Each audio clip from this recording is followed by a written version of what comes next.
এখানে, মা বাবা কেউ যেন বুঝতে না পারে। ওকে।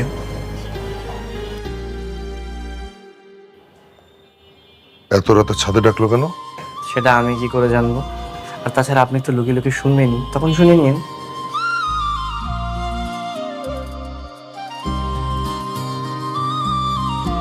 দেখো, আমি তোমার মতো করে মনের কথা প্রকাশ করতে পারি না, গুছিয়ে বলতেও পারি না।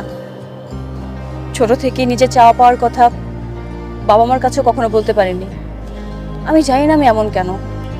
তাই বলে ভালোবাসার মানুষকে তুমি চাইবে না? আমি জানি যারা তুমি আমাকে ভালোবাসো, কিন্তু আঙ্কেলের ভয়ে তুমি প্রকাশ করতে পারছো না। আমি কি ভুল বলেছি?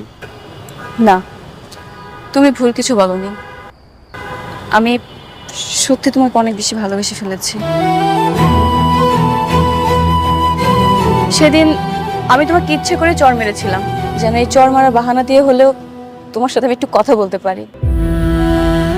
আর যখন আমি জানতে পারলাম যে তুমি আমার বাবার বন্ধুর ছেলে, আমার এত বেশি আনন্দ হচ্ছিল তোমাকে আমি বুঝাতে পারবো না। তুমি যখন আমাকে ভার্সিটিতে নিয়ে যেতে আমার খুব ভালো লাগতো, নিজেকে অনেক লাকি ফিল হতো।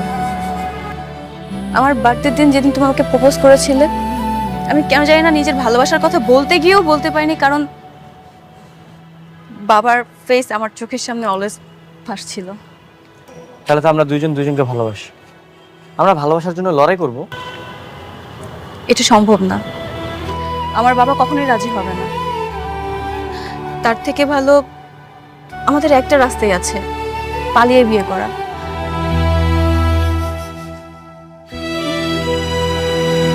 চলো না, আমরা দুজন পালিয়ে বিয়ে করে। আরে পালিয়ে বিয়ে করবো কেন? আমরা দুজন দুই পরিবারকে বুঝিয়ে বলবো, তাহলেই তো হয়। আমি তো বললাম আমার বাবা কখনোই রাজি হবে না। আর বাবার সামনে দাঁড়িয়ে তার চোখে চোখ রেখে নির্লজ্জের মতো আমি আমার ভালোবাসার কথা বলবো, ইম্পসিবল। এটা আমার দ্বারা কখনোই সম্ভব হবে না। কিন্তু কোনো কিন্তু বলো না, তুমি দেখো আমাদের এছাড়া আর কোনো রাস্তা নেই। এবার তুমি কি করবে না করবে তুমি ভেবে দেখতে পারো।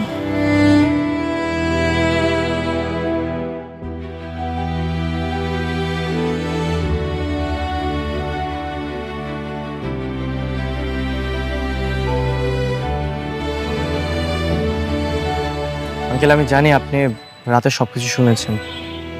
আপনি এখন কি করতে চান? আপনি তো আপনার মেয়ের মনের কথা জানেন। এখন আপনার সিদ্ধান্ত কি হবে? আমি কখনো আমার ওয়াদা ভঙ্গ করি না সৈকত। এটা এলাকার সবাই যেমন জানে, আমার পরিবার, আত্মীয় স্বজন